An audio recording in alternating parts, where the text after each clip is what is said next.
Hello NEET 2027 aspirants, अगर तुम अभी से बायोलॉजी को सही तरीके से प्रिपेयर करते हो तो फाइनल एग्जाम तक 340 प्लस मार्क्स लाना बहुत रियलिस्टिक टारगेट है। लेकिन अगर तुम बिना रोड मैप के स्टार्ट करते हो एंड बिना रोड मैप के, बिना किसी स्ट्रेटजी के पढ़ोगे तो कितनी भी मेहनत कर लो मार्क्स उतने नहीं आएंगे। इस वीडियो में मैं तुम्हें कंप्लीट बायोलॉजी रोड मैप दूंगा और एंड में एक सरप्राइज भी है, तो एंड तक बने रहिएगा। ठीक है गाइज, अभी हम स्टार्ट करते हैं कि बायोलॉजी का रोड मैप क्यों इतना ज़्यादा ज़रूरी है। तो फर्स्ट पॉइंट जो है वो ये है कि बायोलॉजी का जो वेटेज है नीट में वो 50% है, यानी कि आउट ऑफ 720 360 मार्क्स है जो ओनली बायोलॉजी लेकर जाती है। तो इसको हम बिल्कुल भी इग्नोर नहीं कर सकते। अगर कहीं ना कहीं अपनी अगर बायोलॉजी इतनी स्ट्रॉन्ग रखते हैं कि 340 प्लस अगर इसमें स्कोर करते हैं तो बहुत ही ज़्यादा गेम चेंजर सब्जेक्ट है ये। इसको हम 1% भी इग्नोर नहीं कर सकते। अगर इसी में अगर हम अच्छा स्कोर नहीं कर पाएंगे तो हम नीट सिलेक्शन के बारे में नहीं सोच सकते। तो इसको समझने के लिए हम सबसे पहले स्टार्ट करते हैं कि फर्स्ट पॉइंट क्या है अपने रोड मैप के लिए। सबसे पहले जो ज़रूरी है वो है रेगुलर क्लासेस। सबसे पहले जो एनसीईआरटी हम पढ़ने का कहते हैं कि एनसीईआरटी बार बार पढ़ो, लाइन टू लाइन पढ़ो, वर्ड टू वर्ड पढ़ो, बट उसके लिए सबसे ज़्यादा ज़रूरी होता है सबसे पहले क्लासेस अटेंड करना। अगर तुम कॉन्सेप्ट नहीं समझोगे तो तुम कहीं ना कहीं जो एनसीईआरटी से ही जो क्या बोलते हैं उनको, जो मल्टीपल स्टेटमेंट क्वेश्चंस आते हैं उनको नहीं कर पाओगे। जो सिक्वेंशियल क्वेश्चंस जो अभी आ रहे हैं उनको नहीं कर पाओगे। तो सबसे पहले जो इम्पोर्टेंट है रेगुलर क्लासेस अटेंड करो। उसके बाद आता है एनसीईआरटी। एनसीईआरटी को तुम अपनी गीता, बाइबल, कुरान जो मानना चाहो मान लो, बट मान लो कुछ भी मान लो, लेकिन एनसीईआरटी का वर्ड टू वर्ड आपके दिमाग में होना चाहिए, आपके दिल में होना चाहिए। एनसीईआरटी को आप 1% भी मिस आउट नहीं कर सकते। इसके कंप्लीट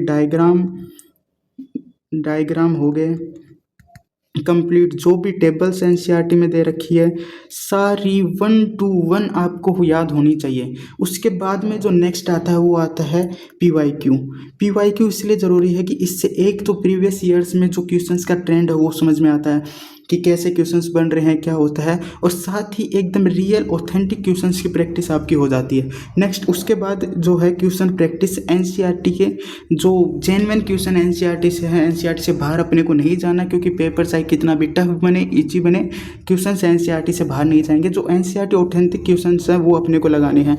उसके बाद जो नेक्स्ट है वो आता है रिवीजन अपना जितनी ज़्यादा बार हो सके वो करना है। रिवीजन में आपको डेली एनसीईआरटी पढ़ना है, चाहे किसी भी चैप्टर की आप पढ़ो, डेली कुछ ना कुछ एनसीईआरटी के कुछ टॉपिक उठाने हैं, कवर करने हैं।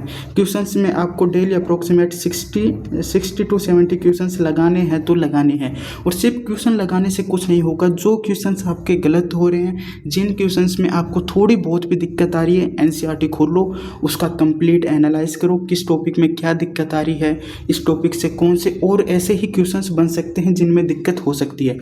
तो आप बिल्कुल एक कॉपी बना लो अपनी, मिस्टेक्स करके या कुछ भी नाम लिख लो उसका, एक कॉपी बना लो जिसमें आप सिर्फ वो टॉपिक लिखो जिनमें आपको क्वेश्चन सोल्व करते हुए दिक्कत आई थी, रिवाइज करते हुए वो पॉइंट आपको वापस से माइंड में नहीं आया था, जो मॉक टेस्ट में आप गलती करते हो वो सारे मिस्टेक्स इसमें लिखो एंड उसको हर 2-3 दिन में रिवाइज करते रहो उन चीज़ों को, क्योंकि कहीं ना कहीं एंड में जाके वही चीज़ें आपके लिए कुछ ना कुछ वो प्रॉब्लम जनरेट करती है एग्ज़ाम टाइम में। तो ये करना बहुत ज़्यादा ज़रूरी है। और बाकी रिवीजन जितना बायोलॉजी अगर आप 25 से 30 बार एनसीईआरटी पढ़ दो, इसमें कोई दो राय नहीं है, वो आपको पढ़नी ही पड़ेगी और ये करना ही है।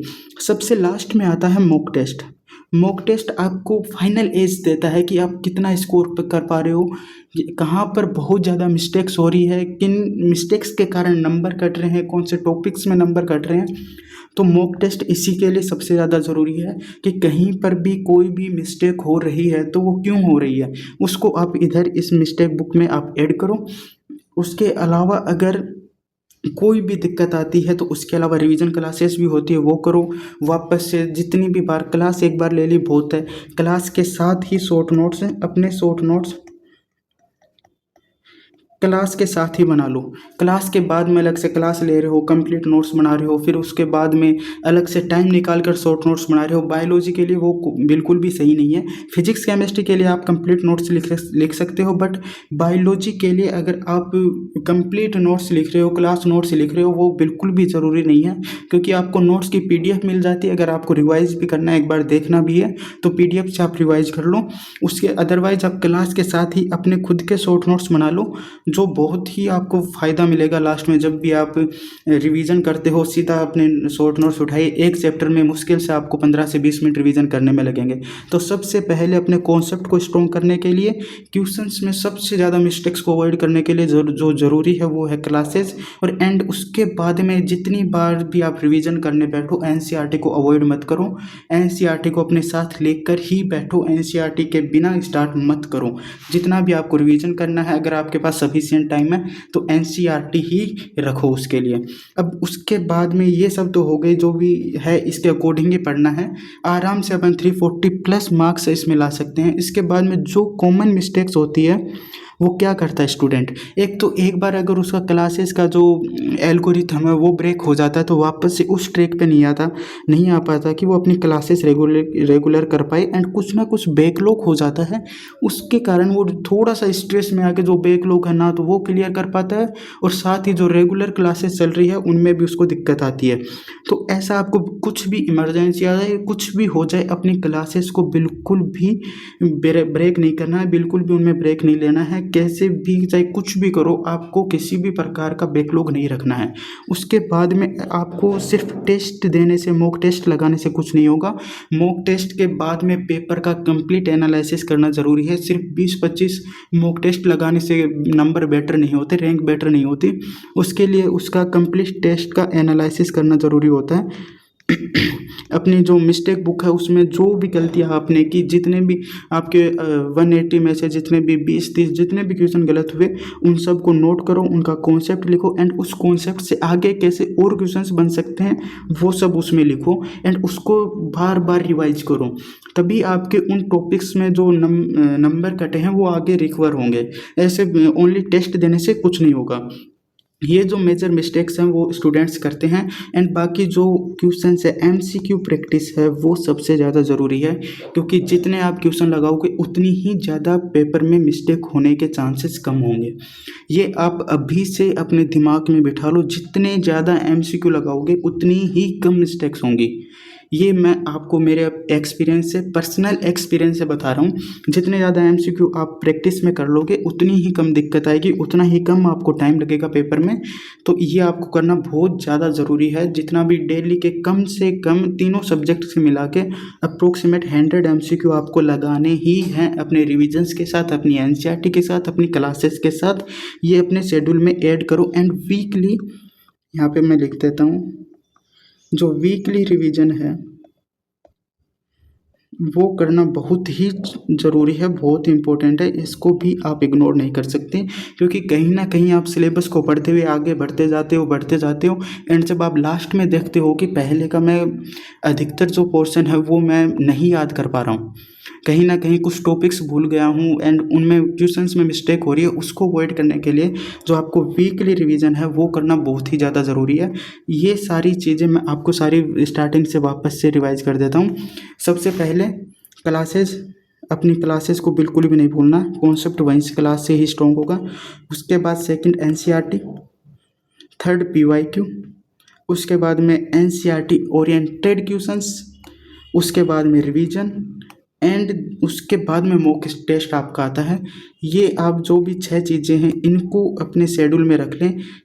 अगर इसको आप फॉलो कर जाओगे, इसके अलावा आपको बायोलॉजी में स्कोर करने के लिए कुछ भी नहीं चाहिए। एंड जो मेन मिस्टेक्स होती है उनको अवॉइड करना है, क्लासेस रेगुलर लेना है, इनको क्लासेस के शेड्यूल को ब्रेक नहीं करना है। टेस्ट जो भी लगते हैं, जितने भी देते हैं, सारे देने हैं, एंड उनका कंप्लीट एनालिसिस करना है। एक बार जो क्वेश्चन आपने सही किए हैं उनको भी अपनी नज़रों के सामने से निकाल लो, ताकि वो कॉन्सेप्ट भी आप बाद में क्वेश्चंस में आए तो रिमेंबर कर पाए। क्योंकि कई बार होता है कि जो क्वेश्चंस आप करके आ जाते हो उनको छोड़ देते हो, सही करके आए हो। अब जब आप पेपर देते रहते हो तब ये नहीं सोचते कि ये क्वेश्चंस मेरा तुक्का मारने के कारण सही हो जाए। कुल मिलाकर आप सोचते हो कैसे ना कैसे करके ये सही हो जाए। अगर 2-3 क्वेश्चन भी आपके किसी पेपर में तुक्के के कारण सही हुए हैं, जो कॉन्सेप्ट आपको नहीं आता और वो क्वेश्चन रिपीट हो जाता है, तो कहीं ना कहीं उन 4 से 8 नंबर का आपका लॉस हो जाता है, जो बहुत ही 4 से 8 नंबर मतलब कि कम से कम 10,000 रैंक का डिफरेंस आ जाता है।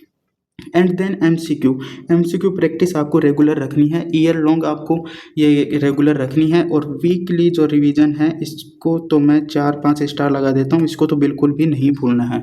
ठीक है गाइज, ये हुआ कैसे अपने को पूरी साल बायोलॉजी पढ़नी है उसका। अब इसके बाद मैं आपके लिए एक बहुत ही बड़ा सरप्राइज लेकर आया हूँ। सरप्राइज का तो आपको नेक्स्ट वीडियो में पता लगेगा, लेकिन अभी मैं ये बता देता हूँ कि अगर सिर्फ आप रोड मैप देखकर छोड़ दोगे तो रिजल्ट में कोई बदलाव नहीं आएगा। ओनली रोड मैप देखने से कुछ नहीं होगा, रिजल्ट बदलेगा आपकी मेहनत से, कंसिस्टेंसी से, एंड क्या कितने एफर्ट्स आप उसमें डाल पा रहे हो। इसी के लिए अब मैं लेकर आया हूँ free biology series on YouTube. ये बिल्कुल फ्री रहेगी, कंप्लीट 11th एंड 12th का सिलेबस इसमें होगा। इसको देखने के लिए 7 जुलाई को